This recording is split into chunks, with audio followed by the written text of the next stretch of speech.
Jemaat yang dikasihi Tuhan, mari kita mempersiapkan hati kita, baik kita semua juga yang ada di rumah. Kita mempersiapkan diri kita, meneduhkan hati kita untuk bersama-sama beribadah. Di dalam persiapan, mari sama-sama kita nyanyikan pujian Ku Masuk Ruang Maha Kudus.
Kita menyembah dengan hati yang tulus, tetapi juga dengan rasa hormat, karena Dialah Tuhan Allah kita yang layak ditinggikan, dipuji dan dimuliakan.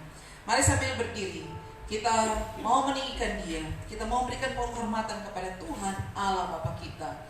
Kita nyanyikan pujian KPPK nomor 39, Hormat bagi Allah Bapa.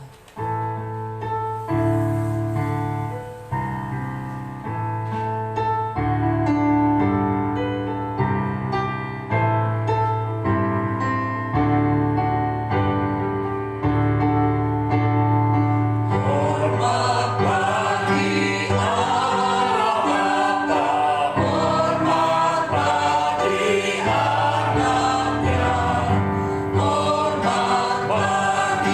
Roh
Pertolongan kepada kita adalah dalam nama Tuhan yang menjadikan langit dan bumi, yang tetap setia untuk selama-lamanya dan tidak meninggalkan perbuatan tangannya. Amin.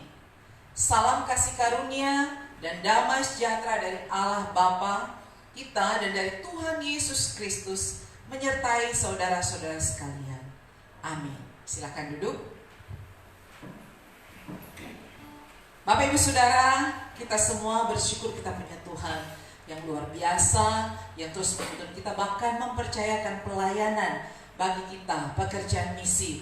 Sebagaimana tema di minggu ini adalah gereja yang mau ber-PI atau menginjil, memberitakan berita Injil. Tetapi juga kita menyadari bahwa kita terkadang merasa lelah, merasa tidak mampu, tidak berdaya, ketika Tuhan memberikan kesempatan bagi kita mempercayakan satu tugas mulia untuk boleh menyampaikan berita Injil di ladangnya, di ladang yang sudah Tuhan siapkan. Tetapi kita juga di dalam kelemahan, keletihan, Tuhan ada memberikan Roh Kudus-Nya sehingga kita boleh dimampukan. Untuk itu mari sama-sama kita dengan penuh sukacita kita mau menyanyikan bersama pujian Jangan Lelah Bekerja di Ladang Tuhan. Sambil saya jemput sekali lagi kita berdiri, kita nyanyikan pujian ini. Jangan lelah bekerja di ladang Tuhan. Mari kita sama-sama yang ada di rumah juga kita bersukacita untuk kepercayaan yang Tuhan berikan. Bahwa Tuhan akan meratakan setiap tanah yang bergelombang, menimbul setiap tanah yang berlubang, gunung-gunung, karena Dia adalah Tuhan. Jangan lelah, jangan lelah bekerja di ladangnya Tuhan. Roh Kudus yang beri kekuatan, yang mengajar dan berlomba. Katakan tiada lelah bekerja bersamamu Tuhan, yang selalu mencukupkan akan segalanya. Ratakan tanah bergelombang, ratakan tanah bergelombang, timbullah tanah yang berubah, menjadi siap dibangun di atas dasar iman. Ratakan tanah bergelombang, timbullah tanah yang berubah, menjadi siap dibangun di atas dasar iman. Sekarang kita nyanyikan pujian ini. Jangan lelah bekerja di ladangnya Tuhan. Roh Kudus yang beri kekuatan, yang mengajar dan melompat. Tiada lelah bekerja bersamamu Tuhan, yang selalu mencukupkan atas segalanya. Ratakan tanah bergelombang, ratakan tanah bergelombang, timbullah tanah yang berubah, menjadi siap dibangun di atas dasar iman. Ratakan tanah bergelombang, timbullah tanah yang berubah, menjadi siap dibangun, menjadi siap dibangun, menjadi siap dibangun di atas dasar iman. Puji Tuhan, bahwa Tuhan sendiri akan meratakan setiap tanah yang bergelombang, sehingga kalau kita terus bersama dengan Tuhan kita Yesus Kristus, perkara apa sih yang tidak bisa kita lewati?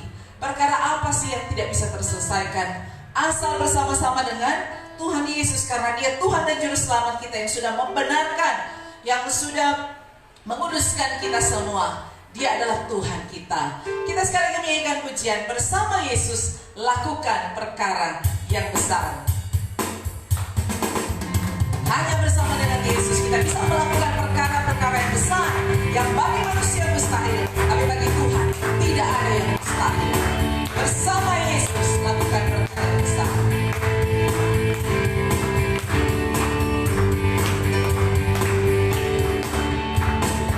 Yesus lakukan perkara besar bersama Yesus.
Yesus, apa yang kita takutkan? Sekali lagi kita mau ingat bahwa Tuhan adalah jaminan di dalam kehidupan kita, yang sudah menyembuhkan kita dari penyakit dosa kita, yang sudah membenarkan kita, bahkan menguduskan kita tiap-tiap hari. Dan kita sadar sebagai manusia di dalam kelemahan, kita seringkali berbuat dosa, sehingga kita perlu datang kepada Tuhan, dikuduskan tiap-tiap hari, sehingga kita makin hari makin seperti apa yang Tuhan kehendaki. Mari kita datang kepada Tuhan, kita mengaku setiap dosa dan kesalahan kita kepada Dia. Sambil kita merenungkan setiap apa yang kita lakukan, kita nyanyikan bersama pujian, seperti yang Kau ingini. Bukan dengan barang fana Kau membayar dosaku, tetapi darah Kristus yang mahal.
Telah mati dan tinggalkan jalan hidupku yang lama. Telah mati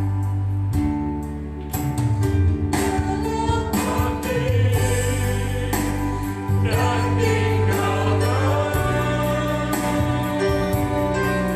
tinggalkan jalan hidupku yang lama. Semuanya sia-sia.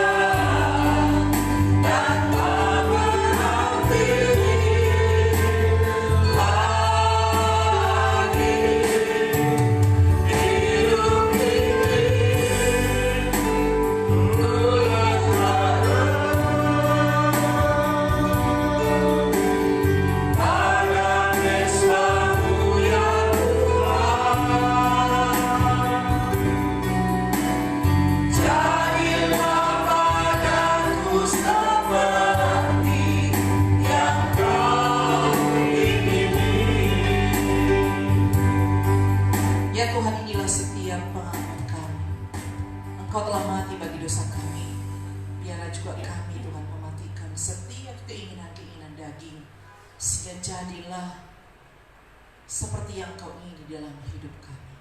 Dengarkanlah setiap pengakuan kami, berbelas kasihanlah kepada kami, dan ampunilah kami Tuhan. Dalam nama Yesus kami memohon pengampunan.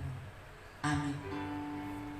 Bagi setiap kita yang berbuat dosa, kita mempunyai seorang pengantara kepada Bapa, yaitu Yesus Kristus yang adil. Sehingga kita bersyukur untuk anugerah-Nya yang sungguh ajaib di dalam kehidupan kita. Bukan kekuatan kita, tapi semua hanya karena anugerah Tuhan. Kita sambut dengan pujian Kidung Jemaat nomor 40. Ajaib benar anugerah.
Saudara dikasih Tuhan Yesus Kristus, bagian akhir pujian ini berkata, anugerah ku pegang erat dan aman pulangku.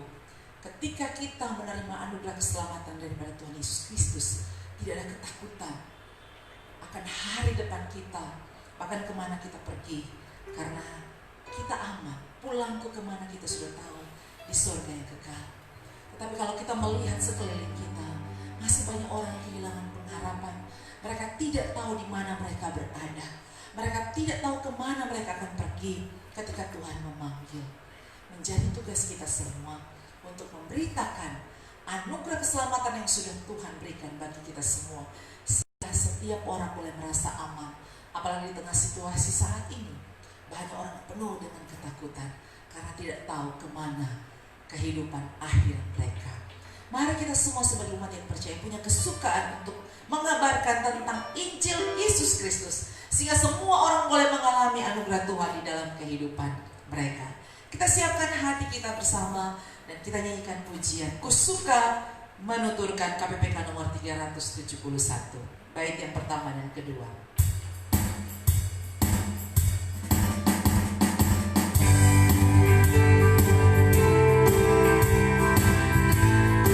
Kusuka mengabarkan tentang hal di surga. Kusuka mengabarkan tentang hal di surga, tentang kasih Tuhan yang mati kasih Tuhanku yang mati bagiku. Kusuka mengabarkan tentang kuasa Injil, selamatkan kaum berdosa dapat hidup kekal. Kusuka mengabarkan Injil Tuhan yang mulia, kabarkan kasih Yesus dan keselamatannya. Ayat yang kedua, kusuka mengabarkan dalam Injilnya. Kusuka mengabarkan indahnya Injilnya yang melebihi emas dan selamatan. Pada yang mau sekali orang dipersilakan. Tentang berkat Injil yang memberiku hidup, termakan hati. Kusuka mengabarkan. Kusuka mengabarkan Injil Tuhan yang mulia, kabarkan kasih Yesus dan keselamatannya. Mari kita berdoa. Tuhan, inilah kerinduan kami, dan Tuhan terus taruh kerinduan ini untuk kami boleh mengabarkan berita Injil, mengabarkan kabar keselamatan bagi orang-orang yang ada di sekitar kami, bahkan bagi orang-orang lain yang belum mendengarkan berita keselamatan, berita damai sejahtera, berita baik itu Tuhan, yaitu Yesus mengasihi semua orang. Tuhan tolong, Tuhan memberkati kami semua. Dan di pagi siang hari ini Tuhan, kami belajar lagi dari kebenaran firman Tuhan. Biarlah Tuhan menolong kami semua, memampukan kami semua untuk kami boleh semangat menjalani hidup ini, semangat untuk boleh mengabarkan berita Injil Allah kepada seluruh dunia. Terpujilah Engkau Tuhan, kuasai hati dan pikiran kami, berkenanlah bagi kami semua dan bagi hamba-Mu yang menyampaikannya. Dalam nama Tuhan Yesus firman yang hidup kami berdoa. Amin. Shalom. Nah, damai di hati. Ya, puji nama Tuhan. Kita bersyukur anugerah Tuhan besar bagi kita semua, baik ada di sini maupun yang sementara beribadah di rumah. Kasih Tuhan yang sungguh besar, terlebih karya terbesar yang sudah Tuhan anugerahkan bagi kita, yaitu karya keselamatan di dalam Yesus Kristus. Nah, Bapak Ibu saudara yang dikasihi Tuhan, di sepanjang awal-awal gereja ini dimulai, kita membahas hal yang penting dari sebuah gereja atau dari sebuah tujuan, dari sebuah organisasi, yaitu apa yang menjadi visi, apa yang menjadi misi yang akan dilakukan. Kita tahu kita sudah membahas di minggu-minggu yang lalu, yaitu misi, visi kita adalah menjadi jemaat yang berpengharapan. Kenapa kita harus memiliki pengharapan? Karena ada Kristus. Kita sudah memiliki Kristus di hati kita, sehingga kita punya pengharapan menjalani hari-hari hidup yang Tuhan percayakan hari ini, besok, dan tahun-tahun ke depan. Kita tidak hidup takut, gentar, pesimis, tapi kita melangkah bahwa ada Tuhan di dalam hati kita yang punya kuasa, yang telah mengalahkan kuasa maut, yang telah mengalahkan masalah manusia, yang menjadi bagian saya dan saudara, sehingga kita memiliki pengharapan di dalam Tuhan. Apapun persoalan, apapun pergumulan yang sementara kita hadapi, kita tetap melangkah di dalam kehidupan ini. Kita memiliki pengharapan, tapi kita juga memiliki belas kasihan di dalam kehidupan kita untuk boleh melihat orang-orang di sekitar kita, relasi horizontal kita dengan sesama kita. Kita boleh melihat mereka yang membutuhkan pertolongan, mungkin dengan sapaan kita, mungkin dengan teguran kita, mungkin cuma dengan senyum kita. Apalagi kalau kita sudah memberikan perhatian, itu wujud kita berbelas kasihan kepada sesama kita. Dengan tujuan kita memiliki pengharapan, kita memiliki belas kasihan, dan hidup ini boleh memuliakan Allah di dalam hari-hari yang sementara Tuhan jalani hari ini, besok, dan seterusnya. Orang senantiasa, kita semua senantiasa boleh memuliakan Allah, menyenangkan Tuhan di dalam kehidupan kita. Nah, untuk mencapai ini, misi kita kerjakan, yaitu yang sudah kita bahas sebelumnya, yaitu kita harus berdoa, senantiasa berdoa kepada Tuhan.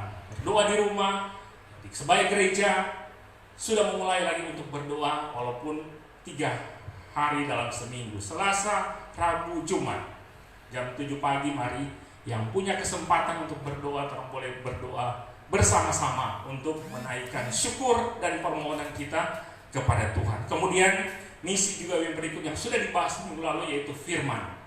Karena firman adalah pelita bagi kaki kita, terang bagi jalan kita. Sebaya gereja dan sebaya umat Tuhan, firman adalah landasan bagi kita semua untuk melangkah di dalam kehidupan ini.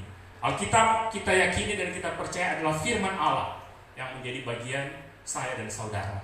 Kemudian penginjilan, kemudian pemuritan, pengembalaan, peduli, dan peribadatan yang sudah kita sementara jalankan. Nah, di saat ini, di hari ini kita membahas tema tentang penginjilan.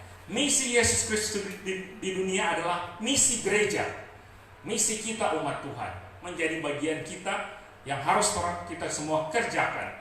Sebenarnya bukan kebetulan di bulan Juni juga kita tahu Minahasa adalah bulan yang penting, yaitu tanggal 12 Juni, yaitu Riedel dan Schwartz masuk ke Indonesia 189 ke Minahasa 189 tahun yang lalu.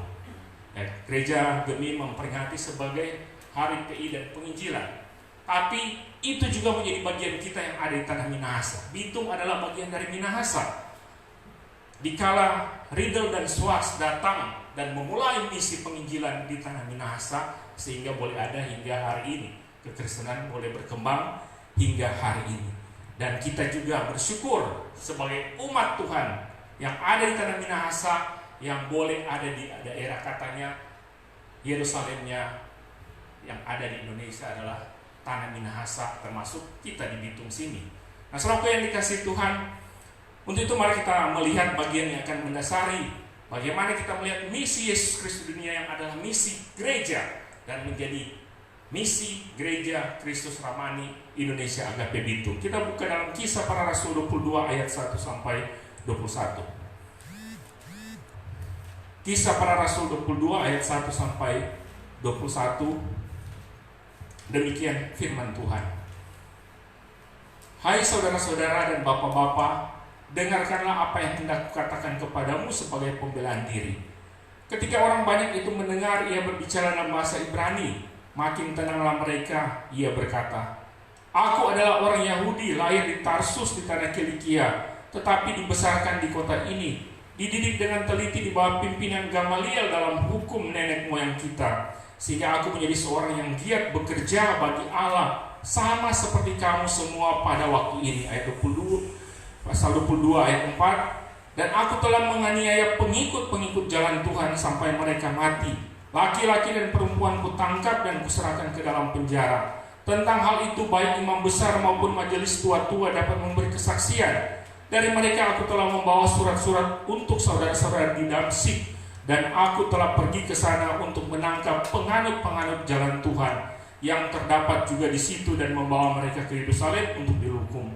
Tetapi dalam perjalananku ke sana, ketika aku sudah dekat Damsyik, yaitu waktu tengah hari, tiba-tiba memancarlah cahaya yang menyilaukan dari langit mengelilingi aku. Maka rebalah aku ke tanah dan aku mendengar suara yang berkata kepadaku, Saulus, Saulus, mengapakah engkau menganiaya aku? Jawabnya, siapakah engkau Tuhan? Katanya, akulah Yesus orang Nazaret yang kau aniaya itu. Dan mereka menyertai aku, dan mereka yang menyertai aku memang melihat cahaya itu, tapi suara dia yang berkata kepadaku tidak mereka dengar. Maka kataku, Tuhan, apakah yang harus kuperbuat? Kata Tuhan kepadaku, bangkitlah dan pergilah ke Damsyik, di sana akan diberitahukan kepadamu segala sesuatu yang ditugaskan kepadamu. Dan karena aku tidak dapat melihat oleh karena cahaya yang menyilaukan mata itu, maka kawan-kawan seperjalananku memegang tanganku dan menuntun aku ke Damsyik. Di situ ada seorang bernama Ananias, seorang tersaleh yang menurut hukum Taurat dan terkenal baik di antara semua orang Yahudi yang ada di situ. Ia datang berdiri dekatku dan berkata, Saulus, saudaraku, bukalah matamu dan melihatlah. Dan seketika itu juga aku melihat kembali dan menatap dia. Lalu katanya, Allah nenek moyang kita telah menetapkan engkau untuk mengetahui kehendaknya, untuk melihat yang benar dan untuk mendengar suara yang keluar dari mulutnya.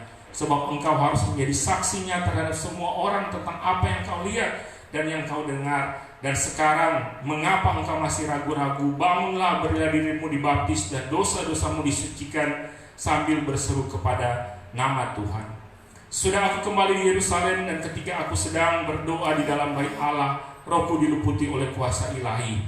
Aku melihat dia yang berkata kepadaku, lekaslah, segeralah tinggalkan Yerusalem, sebab mereka tidak akan menerima kesaksianmu tentang aku. Jawabku, Tuhan, mereka tahu bahwa akulah yang pergi dari rumah ibadat yang satu ke rumah ibadat yang lain, dan yang memasukkan mereka yang percaya kepadamu ke dalam penjara dan menyiksa mereka. Dan ketika darah Stefanus saksimu itu ditumpahkan, aku ada di situ dan menyetujui perbuatan itu, dan aku menjaga pakaian mereka yang membunuhnya. Tetapi kata Tuhan kepadaku, pergilah, sebab aku akan mengutus engkau jauh dari sini kepada bangsa-bangsa lain. Saudaraku yang dikasihi Tuhan, demikian cerita tentang pertobatan Paulus. Saulus menjadi Paulus dan dia dipakai oleh Tuhan dengan luar biasa. Karena apa? Allah sedang bekerja di tengah-tengah dunia ini. Allah sedang bekerja di tengah-tengah alam semesta ini, dan Allah ingin kita semua umatnya untuk bergabung mengerjakan misinya di tengah-tengah dunia ini. Saya dan Bapak Ibu Saudara diajak oleh Tuhan untuk bergabung menjalankan misinya di tengah-tengah dunia ini. Karena menjadi seorang Kristen berarti diutus ke tengah-tengah dunia, diutus di tengah-tengah kehidupan kita, aktivitas kita, keseharian kita, untuk boleh menjadi wakil Kristus di tengah-tengah dunia ini. Karena Yesus berkata, sama seperti Bapa mengutus aku, demikian juga sekarang aku mengutus kamu. Yesus mengutus saya dan saudara dikala kita percaya kepada Tuhan untuk mengerjakan misinya. Dan Yesus selama ada di dunia ini memahami dengan benar misinya di tengah-tengah dunia ini. Sehingga kalau kita baca dalam Injil Yohanes, dia mengatakan kita harus mengerjakan pekerjaan dia yang mengutus aku. Kita, umatnya, murid-muridnya harus mengerjakan pekerjaan dari Allah yang mengutus Tuhan, yang mengutus Yesus di tengah-tengah dunia ini. Dan waktu Yesus di akhir kehidupannya, dia mengatakan tanggung jawab sudah selesai. Karya Kristus, pekerjaan Kristus untuk menebus dosa manusia sudah selesai. Dan Yesus memberikan tanggung jawab kepada saya dan saudara untuk mengerjakan misinya di tengah-tengah dunia ini. Secara fisik, misi Yesus sudah selesai dikala Yesus mati di kayu salib dan dia mengatakan sudah selesai.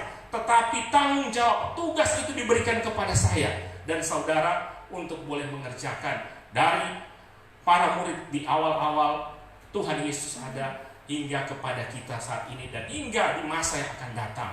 Murid-murid yang akan datang menjadi pengikut-pengikutnya punya tanggung jawab untuk mengerjakan misi Allah di tengah-tengah dunia ini. yaitu menuntun orang-orang kepada Allah. Menuntun orang-orang di sekitar kita yang belum mengenal Tuhan, belum percaya kepada Tuhan.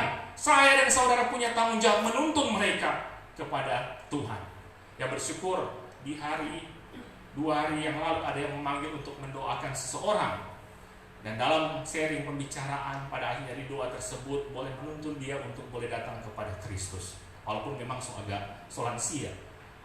Tapi minimal tanggung jawab kita, tanggung jawab saya dan saudara memproklamasikan Injil kepada dia, kepada orang di sekitar itu menjadi bagian saya dan saudara, bagian kehidupan kita. Dan ini juga yang kita baca di dalam bagian yang kita sudah baca tadi dalam Kisah Para Rasul 22 ayat 1 sampai 21, di mana Yesus sendiri yang menuntun Paulus untuk datang kepada Allah.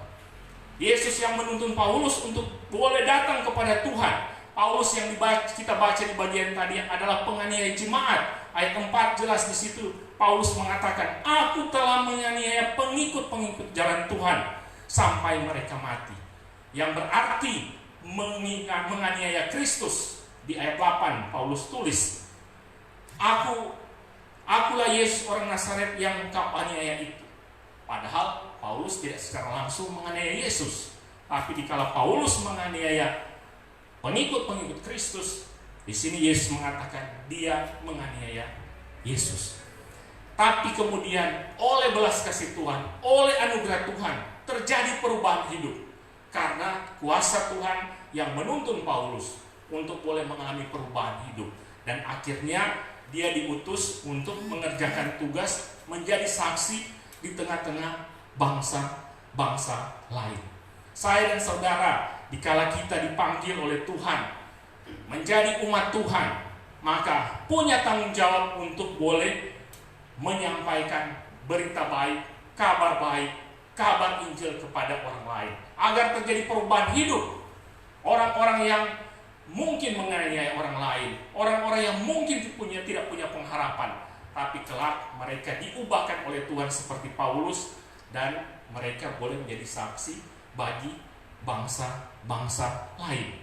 Dalam 2 Korintus 5 ayat 18 di situ ditulis, dan semuanya ini dari Allah yang dengan perantaraan Kristus telah mendamaikan kita dengan dirinya, dan yang telah mempercayakan pelayanan pendamaian itu kepada kami. Terjemahan lain menulis seperti ini, melalui Kristus Allah membuat kita berbalik kembali dengan Dia. Ini sama dengan Paulus. Melalui Kristus Allah membuat ia boleh berbalik kepada Allah, lalu menugaskan kita supaya orang-orang lain dimungkinkan berbalik juga dengan Allah. Lalu menugaskan kita untuk supaya orang-orang lain boleh datang kepada Allah. Jadi setiap kita yang telah dipanggil oleh Tuhan, diselamatkan oleh Tuhan, gereja yang ada di tengah-tengah dunia ini punya tanggung jawab untuk pergi bagi Tuhan, menyampaikan berita keselamatan. Dikala kita telah mengatakan, ya Tuhan, Engkaulah Tuhan dan Allah saya, Engkaulah juru selamat saya, maka kita punya tanggung jawab untuk menyampaikan itu juga kepada orang-orang yang ada di sekitar kita, sehingga penginjilan, misi menjadi bagian dari gereja ini. Gereja ini boleh ada dengan satu tujuan, untuk boleh menyampaikan, untuk pergi menyampaikan berita keselamatan, berita baik. Walaupun memang di saat-saat ini masih terbatas, masih terbatas yang bisa kita semua lakukan. Tapi hari-hari ke depan kita akan melangkah untuk boleh menyampaikan kabar keselamatan, kabar baik bagi orang lain, sehingga orang lain boleh datang kepada Kristus dan diperdamaikan dengan Allah. Sehingga pada akhirnya visi kita memuliakan Allah bisa tercapai. Dikala banyak orang yang boleh datang kepada Kristus, sungguh-sungguh datang kepada Kristus, maka mereka akan menyadari tujuan hidup mereka adalah untuk memuliakan Allah, untuk menyenangkan Tuhan. Karena kita tahu tujuan akhir hidup manusia adalah memuliakan Allah, dan kita boleh menikmati Allah selama-lamanya. John Piper dalam bukunya Jadikanlah Sekalian Bangsa Bersukacita menjelaskan bahwa tujuan akhir Allah di sepanjang sejarah ialah menyatakan kemuliaannya bagi kesukaan orang-orang tebusannya dari segala suku dan bangsa dan bahasa dan kaum. Dan ini berarti membawa semua umat Tuhan, umat manusia untuk boleh menyembah kepada Allah, menyembah kepada Tuhan, memuliakan Tuhan di dalam kehidupan kita, kehidupan hari-hari yang sementara saya dan saudara yang saya jalani. Dan orang-orang yang kita bawa, mereka juga harus memuliakan Tuhan di dalam kehidupan yang sementara dipercayakan mereka untuk mereka jalani. Nah, saudara yang dikasihi Tuhan, tanggung jawab saya dan saudara adalah membawa kabar kasih, kabar pendamaian, kabar anugerah dari Tuhan di dalam kehidupan pribadi lepas pribadi, sehingga orang-orang lain akan punya pengharapan menjalani hari-hari kehidupan yang sementara Tuhan percayakan. Itu menjadi bagian untuk menjadi tanggung jawab kita, menjadi misi kita untuk boleh menyampaikan itu kepada banyak orang. Sehingga Rick Warren dalam tulisannya memberikan beberapa alasan mengapa misi itu begitu penting. Mengapa misi menyampaikan, membawa orang-orang kembali kepada Tuhan itu sangat penting. Karena misi gereja, misi kita merupakan kelanjutan dari misi Yesus di tengah-tengah dunia ini. Kita melanjutkan misi karya selamat dari Tuhan Yesus di tengah-tengah dunia ini. Kita tahu, misalnya para pengikut Soekarno, dikala mereka memakai nama itu pun saat ini, mereka melakukan misi mereka untuk meneruskan nilai-nilai yang telah disampaikan oleh Presiden pertama RI Soekarno. Nah, begitu juga kita sebagai pengikut Kristus. Kita yang ada Kristus di hati kita, kita yang mengatakan kita orang Kristen atau pengikut Kristus, maka tanggung jawab yaitu untuk melanjutkan apa yang telah dimulai oleh Tuhan Yesus. Karena Yesus memanggil kita bukan hanya untuk datang kepada Dia, melainkan juga untuk pergi bagi Dia. Pergi bagi Dia, bagi Tuhan. Sehingga dalam berkat yang ada jadi berkat, waktu lalu pernah mendengarkan apa yang disampaikan oleh Pendeta Harlens. Berkat itu harus menyampaikan, pergilah dalam damai sejahtera, dengan maksud untuk supaya kita diingatkan setelah kita mendapatkan berkat lewat persekutuan dalam ibadah bersama dengan umat percaya, maka ada tanggung jawab untuk saya dan saudara jalani di sepanjang minggu yang akan Tuhan jalani dan hari-hari ke depan untuk pergi menjadi berkat bagi banyak orang. Kalau pulang ya cuma pulang ke rumah, tapi kalau pakai kata pergi, kita selalu diingatkan punya tanggung jawab untuk menyampaikan kabar keselamatan. Nah, saudara yang dikasihi Tuhan, Yesus sebelum kembali ke sorga, Dia memberikan tugas dan tanggung jawab kepada kita yang kita semua sudah pahami bersama-sama. Dan dicatat di bagian akhir dari keempat Injil dan di bagian awal dari Kisah Para Rasul yang kita sudah pahami bersama-sama. Kisah Para Rasul 1, kemudian Matius 28, Markus 16, Lukas 24 ayat 47, Yohanes 20 ayat 21. Kita tahu bagian-bagian tersebut menjelaskan perintah bagi kita untuk pergi menyampaikan kabar baik, kabar keselamatan. Dan kalau kita melihat kelima teks di dalam Injil dan Kisah Para Rasul, intinya untuk kita semua, saya dan saudara, pergi menyampaikan kabar keselamatan. Pergi tetap, walaupun mungkin hanya di dekat dengan kita, tetap kita langsung harus melangkah menemui mereka. Yang lalu dalam pelayanan ke polsek, ke penjara, ya kami harus pergi, harus keluar dari rumah, kemudian pergi melangkah dan menyampaikan itu. Kita pun mungkin yang ada di rumah masing-masing untuk menyampaikan itu. Orang-orang yang ada di sekitar kita, kita harus pergi melangkah untuk boleh menyampaikan kabar keselamatan itu kepada orang lain, kepada banyak orang-orang yang ada di sekitar kita. Puji Tuhan, kalau orang itu datang kepada saya dan saudara, dan kita boleh menyampaikan itu. Tetapi juga kita harus untuk pergi menyampaikan itu kepada banyak orang. Nah, saudara yang dikasihi Tuhan, apa yang disampaikan oleh Yesus merupakan pesan terakhir sebelum Dia kembali ke surga. Bahwa saya dan saudara harus pergi. Sebagai pesan terakhir itu merupakan hal yang sangat penting. yang harus dikerjakan oleh orang-orang yang ditinggalkan. Sehingga kita harus pergi menyampaikan berita baik Injil Tuhan. Dan ini merupakan amanat agung, bukan hanya saran agung, tapi amanat agung yang diberikan kepada semua pengikut Kristus. Dan saya dan saudara harus pergi, dan menjadi sebuah kewajiban bagi saya dan saudara untuk boleh menyampaikan kabar keselamatan. Dan mengabaikan itu berarti ketidaktaatan kita kepada Tuhan. Nah, Gereja Kristus Ramani Indonesia Agape Bitung itu juga yang menjadi sasaran kita, menjadi tanggung jawab kita untuk boleh menjangkau mereka yang terhilang, untuk menjangkau mereka yang tidak dipedulikan, agar mereka boleh bangkit bahwa hidup mereka berarti. Sesulit-sulit apapun pergumulan yang sementara dihadapi, tetap berarti di hadapan Tuhan. Yesaya 41, oleh karena engkau berharga di mataku dan mulia, dan aku ini mengasihi engkau. Sehingga saya dan saudara harus menyampaikan itu kepada orang-orang yang mengalami pergumulan, orang-orang yang terhilang, orang-orang yang tidak dipedulikan, agar hidup mereka boleh bangkit dan pada akhirnya boleh memuliakan Tuhan. Selanjutnya, alasan mengapa misi itu begitu penting, karena misi kita merupakan hak istimewa. Saya dan saudara, gereja ini, gereja Tuhan di seluruh dunia, diberikan hak istimewa yang mengagumkan untuk boleh menyampaikan kabar keselamatan, dipakai oleh Allah, diberi tanggung jawab yang besar. Sehingga Paulus mengatakan bahwa kita ini adalah kawan-kawan sekerjanya, kawan-kawan sekerja dari Allah. Bahkan dalam 1 Korintus 4 ayat 1, Paulus mengatakan kita dipercayakan rahasia Allah. Sesuatu rahasia kalau dipercayakan itu suatu hal yang sangat luar biasa. Berita rahasia, berita penting. Nah, Allah mempercayakan saya dan saudara untuk menyampaikan rahasia Allah kepada orang-orang yang belum mendengar rahasia itu.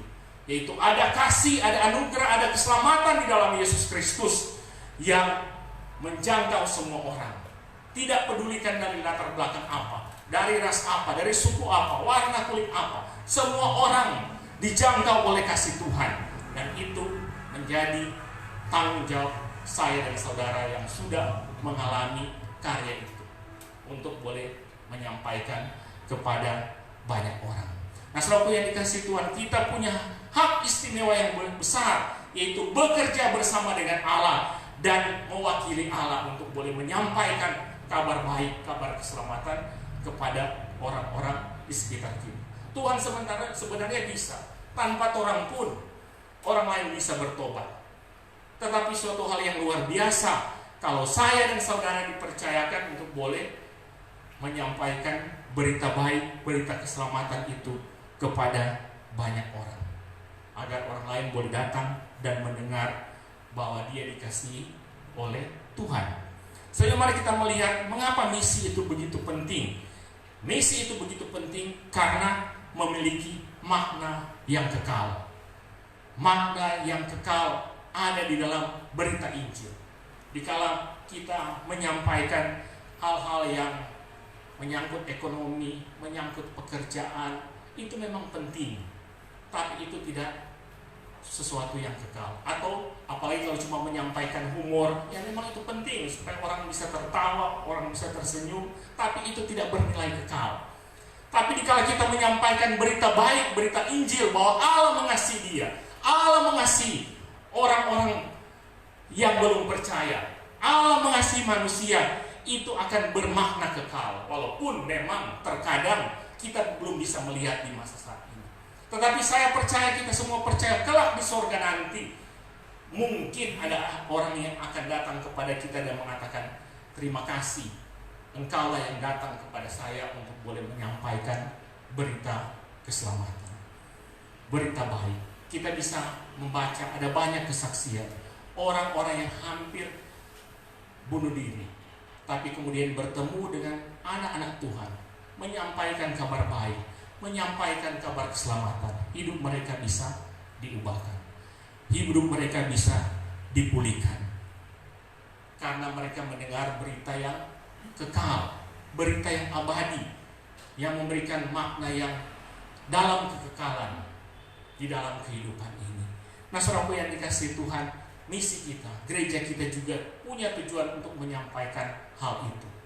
Di samping kita semua yang sudah memiliki itu dan harus meyakini itu akan makna kekekalan, bahwa Tuhan sudah menjadi bagian dalam kehidupan saya dan saudara, dalam kehidupan kita, maka kita juga menyampaikan itu kepada orang lain, orang-orang di sekitar kita, keluarga kita, agar tidak pernah putus pengharapan, tetapi punya pengharapan, punya kepastian. Karena ada Yesus di hati, maka Yesus yang menjamin kehidupan kita di hari ini, besok, dan dalam kekekalan nanti, untuk boleh ada di dalam surga yang kekal. Kemudian yang terakhir, mengapa misi itu penting adalah misi itu begitu penting karena berkaitan dengan rencana Allah untuk mengakhiri sejarah. Misi penginjilan itu begitu penting karena berhubungan dengan rencana Allah untuk mengakhiri dunia ini. Walaupun ada begitu banyak bencana, ataupun saat ini orang yang mengatakan ya mungkin dunia ini akan berakhir, atau mungkin tanggal 21 Juni lalu kemarin yang diprediksikan oleh suku Mayo, hari ini kiamat. Coba bayangkan kalau apa yang diprediksi. Soalnya ada di sini tuh orang, kita semua sebenarnya ada di sini. Tapi kenyataannya hingga jam ini tidak terjadi seperti itu. Karena memang di Alkitab mengatakan sebelum semua suku, bangsa, kaum mendengarkan berita Injil, belum kesudahannya. Dalam prediksi di dunia misi masih ada 16.000 suku yang ada di dunia ini, masih ada 6.000 suku yang belum mendengarkan berita Injil. Masih di bawah 10 orang yang mendengarkan berita Injil. Baru sekitar 9.000-an suku. Dalam arti suku itu etnis, bahasa mereka. Kalau misalnya di Minahasa kan ada 9 atau 12 etnis. Ya, kalau Minahasa semua sudah mendengarkan berita Injil. Tapi di tempat-tempat tertentu mereka belum ada kabar tentang keselamatan, kabar baik, berita Injil. Di Indonesia menurut para ahli misi ada 123 etnis suku yang belum sama sekali mendengar berita Injil. Sehingga kalau kelak nanti gereja kita, gereja Kristen ini bisa mengutus 100 orang misionaris, minimal sudah berkurang suku yang belum mendengar Injil, dan Tuhan akan cepat datang. Kalau melihat pergumulan penderitaan yang sementara di dunia ini, ada keinginan mungkin kita semua untuk cepat-cepat kembali ke surga, cepat-cepat pergi ke surga. Walaupun kita secara pribadi bergumul dengan anak-anak kita dan semua, tapi kalau mereka sudah punya Kristus dalam hati dan orang bisa pergi sama-sama, yaitu puji Tuhan.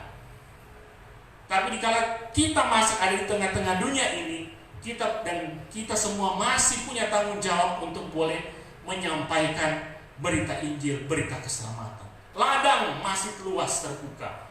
Di Indonesia ada tahun 2010 ada 237 juta jiwa, dan yang masih Kristen baru menjadi Kristen baru 22.400.000 lebih.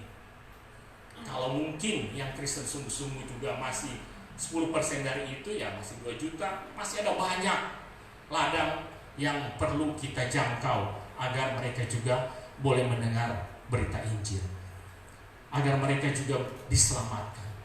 Jadi gereja kita ladang masih terbuka luas untuk kita bisa menjangkau. Kota Bitung ini ada 23% kurang lebih yang butuh mendengar berita keselamatan, berita Injil, sehingga kita perlu menjangkaunya.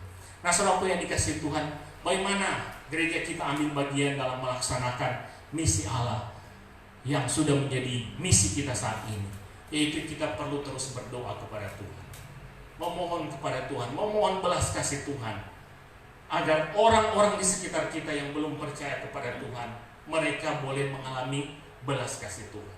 Nah, gereja ini ada di sini, di belakang kita ada banyak orang yang juga yang belum mendengar berita Injil. Mari kita berseru kepada Tuhan, berdoa kepada Tuhan, karena begitu pentingnya doa untuk boleh membuka pintu-pintu bagi Injil bisa masuk dan didengarkan oleh banyak orang.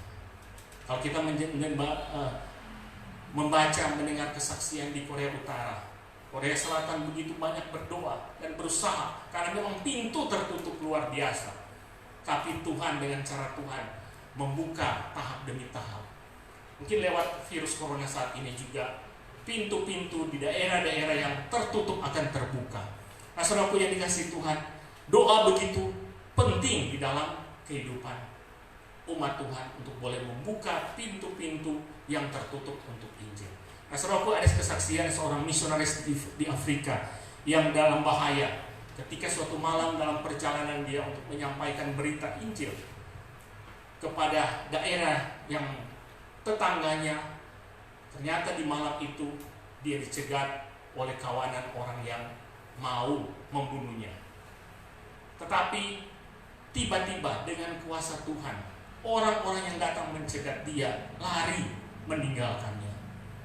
Dan akhirnya sang misionaris ini bisa lolos dari orang-orang yang mau membunuhnya. Setelah mengecek, suatu waktu misionaris ini memberikan kesaksian kepada gereja yang mengutusnya, kepada sekelompok orang yang mengutusnya, dan mengecek, memberikan kesaksian di tanggal ini, di jam ini, dia dalam perjalanan pekerjaan misi, dia dicegat oleh orang yang mau membunuhnya. Ternyata di saat yang sama, kelompok yang mengutus ini sementara mendoakan dia. Memang itu terjadi beberapa tahun kemudian ketika dia pulang dan menyaksikan. Di jam yang sama, di waktu yang sama, ternyata kelompok doa ini sementara mendoakan agar sang misionaris ini dalam perlindungan Tuhan. Dan mujizat Tuhan terjadi. Itu yang pertama yang kita lakukan dan akan kita lakukan, yaitu berdoa. Kemudian kita juga perlu belajar tentang misi dan penginjilan. Bagaimana kita memahami pekerjaan misi ini yang sangat luas, yang perlu melibatkan banyak sarana dan prasarana, yang perlu banyak melibatkan orang-orang, termasuk keterlibatan dari kita semua sebagai umat Tuhan. Kita perlu banyak belajar untuk membuka pemahaman kita bahwa ada banyak orang yang membutuhkan, ada banyak orang yang membutuhkan pertolongan, dan kita juga perlu di waktu-waktu tertentu melihat pekerjaan-pekerjaan misi. Mungkin kita bisa mengerjakan, memprogramkan untuk tur ke tempat pelayanan misi. Kita semua jemaat bisa pergi ke satu daerah dan kita mengerjakan misi. Mungkin kita juga bertanya, saya mau buat apa di situ? Ada orang yang mengatakan demikian, apa yang bisa saya buat? Kalau membawa begitu banyak jemaat, apa yang bisa saya buat? Sedangkan saya tidak punya kemampuan apa-apa. Seringkali pertanyaan itu ada.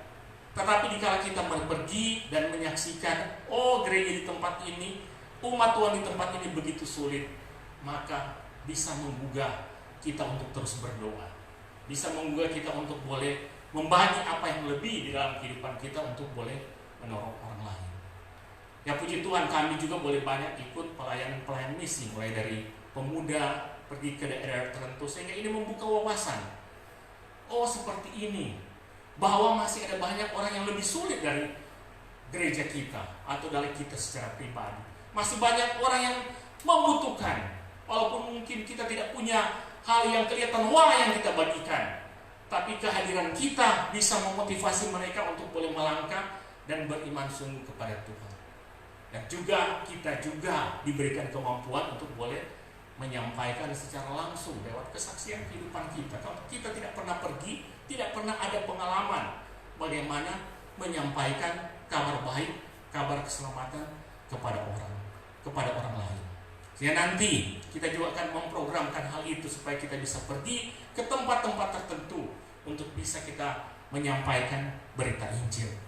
Kemudian kita harus mengutus orang untuk boleh menyampaikan berita Injil. Ada mungkin anak-anak kita yang sementara mempersiapkan diri menjadi hamba Tuhan, kelak kita bisa utus untuk mereka menjadi seorang misionaris. Ya kalau kita yang usia lanjut, ya kita jadi misionaris di lingkungan sini aja. Ya. Tapi yang muda-muda kelak kita bisa utus di Asia Tenggara, di Afrika atau di mana saja. Ya, jangan di Eropa lah kalau terlalu mahal, atau di Amerika. Tapi kalau memang Tuhan mengizinkan pergi ke sana, puji Tuhan. kita boleh mengutus, membiayai, mensponsori mereka yang terbeban untuk menjadi seorang misionaris, menjangkau orang-orang lain bagi Kristus. Nah, saudaraku yang dikasihi Tuhan, mari kita terus merenungkan bagian ini, dan kelak kita sebagai gereja kita melakukannya bersama-sama. Kami tidak mungkin bisa melakukan sendiri, tapi dibutuhkan doa, tenaga, dana, respon, semangat untuk boleh kita memberitakan Injil, mengerjakan misi Allah yang saat ini menjadi bagian sebagai misi kita, gereja Tuhan dan umat Tuhan yang ada di GKRI Agape Bitung. Tuhan Yesus memberkati kita semua. Amin firman Tuhan. Mari kita berdoa. Tuhan, kami bersyukur kepadamu Tuhan, Engkau telah mengerjakan dikala ada di dunia ini misimu Tuhan dengan sempurna dan telah selesai, dan misi itu diteruskan untuk menjadi bagian kami umat-Mu Tuhan, untuk boleh mengabarkan berita Injil, menyampaikan kabar keselamatan, bahwa Yesus mengasihi semua orang, bahwa Yesus menjangkau semua orang, orang-orang yang terhilang, orang-orang yang tidak dipedulikan. Tuhan mengasihi mereka. Biarlah Tuhan menolong kami semua yang mendengarkan bagian firman Tuhan ini. Bahkan Tuhan menolong gereja ini, GKRI Agape Bitung, agar boleh mengerjakan misi Allah di dalam kehidupan pelayanan gereja ini Tuhan. Bukan misi kami sebagai hamba Tuhan, bukan misi umat-Mu Tuhan di sini, tapi misi Tuhanlah yang harus dikerjakan di dalam gereja ini. Biarlah Tuhan menolong kami, taruh beban ini terus di dalam kehidupan kami, dan biarlah Tuhan kami boleh pergi melangkah bersama-sama. Dan kami percaya Tuhan berjanji akan menyertai sampai kepada akhir zaman, dikala kami terus mengerjakan misi Tuhan di dalam kehidupan ini. Terima kasih Tuhan, terpujilah Engkau. Tuhan menolong dan meneguhkan firman Tuhan ini bagi kami semua. Dalam nama Tuhan Yesus kami berdoa. Amin.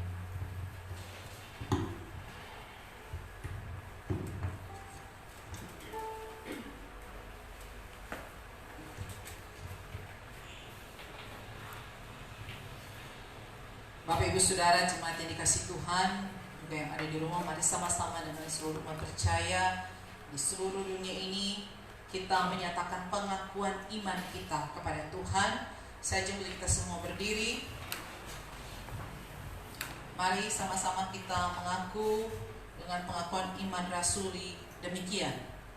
Aku Percaya kepada Allah Bapa yang Maha Kuasa, Khalik langit dan bumi, dan kepada Yesus Kristus anaknya yang tunggal Tuhan kita, yang dikandung daripada Roh Kudus, lahir dari anak darah Maria, yang menderita sengsara di bawah pemerintahan Pontius Pilatus, disalibkan, mati dan dikuburkan, turun ke dalam kerajaan maut, pada hari yang ketiga bangkit pula dari antara orang mati, naik ke surga, duduk di sebelah kanan Allah Bapa yang Maha Kuasa, dan dari sana Ia akan datang untuk menghakimi orang yang hidup dan yang mati.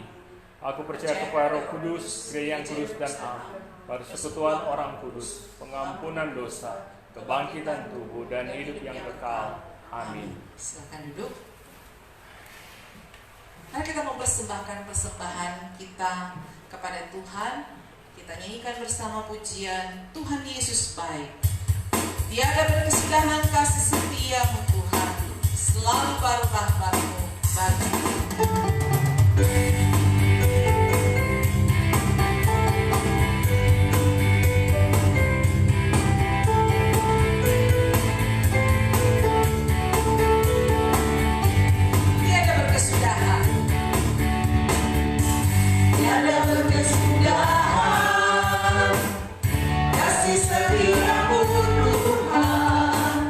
Selalu beri rahmat-Mu bagiku.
Di sepanjang musim kehidupan kami, Engkau tetap baik. Sekalipun ada banyak tantangan pergumulan dalam hidup, bahkan di tengah situasi pandemi COVID-19 ini, kami terus mau menyatakan bahwa Tuhan Yesus baik. Kebaikan yang paling nyata yang boleh kami rasakan ketika Engkau boleh menyelamatkan kehidupan kami, manusia yang berdosa, manusia yang tidak layak sebenarnya di hadapan Tuhan, tapi cuma karena anugerah Tuhan boleh menyelamatkan kehidupan kami. Sehingga sebagaimana firman-Mu, Engkau mengutus kami untuk meresponi karya selamat itu, membagikan berkat kasih anugerah itu kepada orang-orang yang belum mendengar, belum percaya kepada Tuhan. Pakai kami Tuhan sebagai alat-Mu untuk boleh memberitakan kabar sukacita bagi banyak orang. Terima kasih untuk berkat firman dari hamba-Mu Evangelis Yani Warongan yang sudah menjadi berkat bagi kami. Berkati dia di dalam tugas pelayanan dan juga keluarga. Bahkan kami semua Tuhan berkati sebagai umat-Mu yang sudah mendengarkan firman Tuhan, bukan hanya menjadi pendengar firman, tetapi berjuang, berjeri lelah untuk boleh belajar melakukan firman itu tiap-tiap hari di dalam kehidupan kami.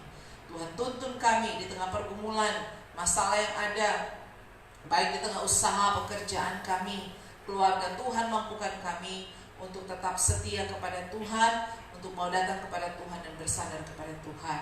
Kami terus memohon yang bergumul Tuhan dengan kehidupan, Tuhan tolong campur tangan. Pekerjaan, Tuhan tolong campur tangan. Di tengah situasi yang sulit saat ini, biarlah kami terus boleh menyatakan bahwa Kristus ada dan tetap setia di dalam kehidupan kami. Untuk itu berkati kami, berkati gereja-Mu ini, Gereja Kristus Rahmani Indonesia Jemaat Agape. Berkati kami di tengah-tengah pertumbuhan sebagai jemaat, supaya Tuhan boleh tambahkan jiwa lewat pemberitaan Injil, lewat kesaksian hidup kami. Bahkan dengan pertumbuhan iman boleh semakin nyata Tuhan, iman kami semakin kokoh, iman kami semakin kuat di tengah terpaan pergumulan, kami semakin kuat. Bahkan juga oleh firman Tuhan menuntun kami untuk kuat, teguh, tegar berdiri bersama dengan Tuhan. Pakai gereja-Mu ini Tuhan menjadi alat Tuhan, mengutus Tuhan para misionaris. Pakai gereja ini untuk boleh Tuhan menjadi alat-Mu, memberitakan kabar sukacita bagi banyak orang.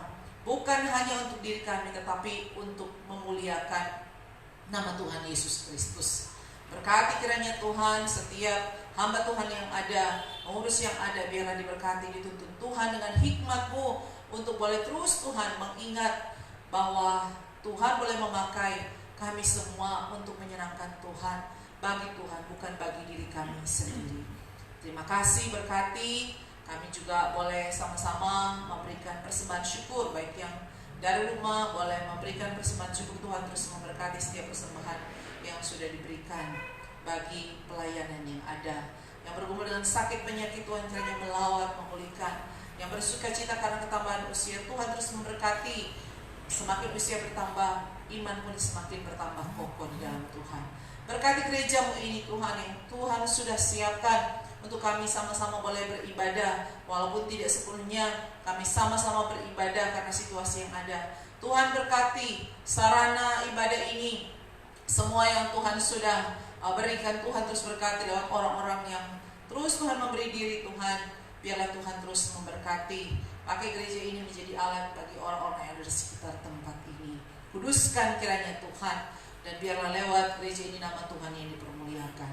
Terima kasih, kami menyerahkan kehidupan kami sepanjang minggu ini. Biarlah terus ada di dalam pertolongan Tuhan, di dalam perlindungan Tuhan. Dan lindungi jagalah kami dari paparan COVID-19 ini.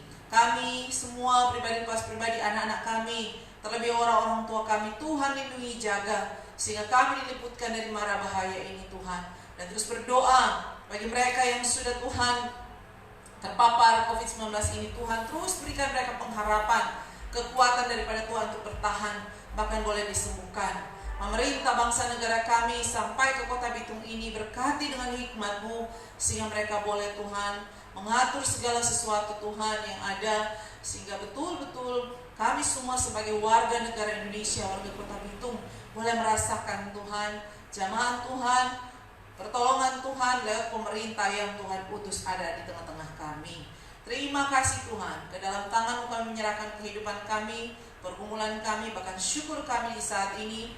Di dalam nama Yesus Kristus yang sudah mengajar kami berdoa bersama-sama. Bapa kami di dalam surga, uruskan datanglah kerajaan-Mu, jadi firman-Mu di seperti surga. Bila kami hari ini Tuhan kami sudah dan ampuni kesalahan kami seperti kami bersalah pada kami. Jangan cobaan tapi lepaskan kami dari jahat. Karena Engkau punya kerajaan dan kuasa dan kemuliaan sampai selama-lamanya.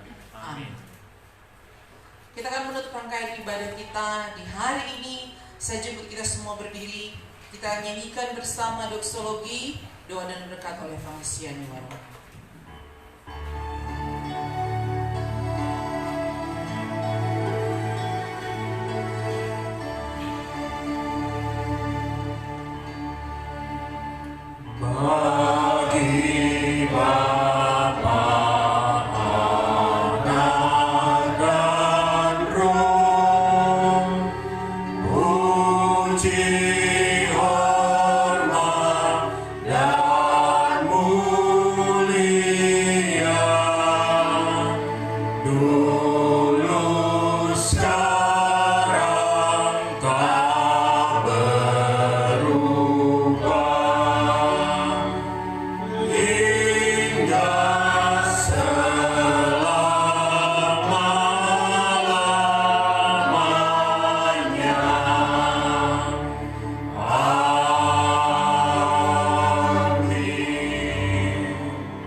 Dan terimalah berkat Tuhan.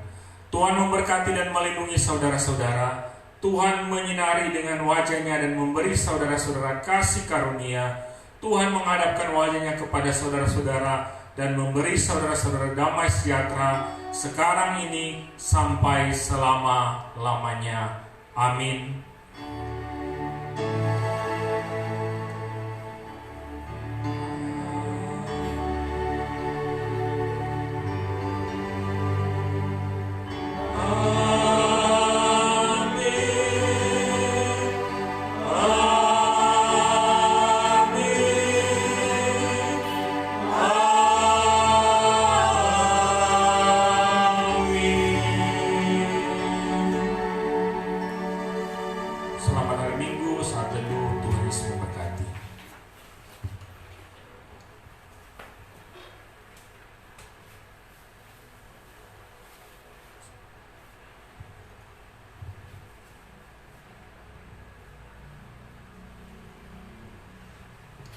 Ya, puji nama Tuhan, kita bersyukur kita semua boleh beribadah bersama-sama. Bagi kita yang sudah ambil bagian, terutama juga yang ada di rumah, puji Tuhan. Dan kiranya Tuhan terus memberkati kehidupan kita, aktivitas kita di hari ini. Dan terus ingat akan firman Tuhan, melakukannya di dalam kehidupan kita setiap hari. Dan untuk warta bisa kita lihat bersama-sama di grup yang ada. Kalau ada hal yang kurang atau hal yang mungkin tidak sesuai secara khusus warta keuangan, bisa mengkonfirmasi kepada hamba Tuhan atau pengurus yang ada. Selamat beraktivitas, Tuhan Yesus memberkati kita semua.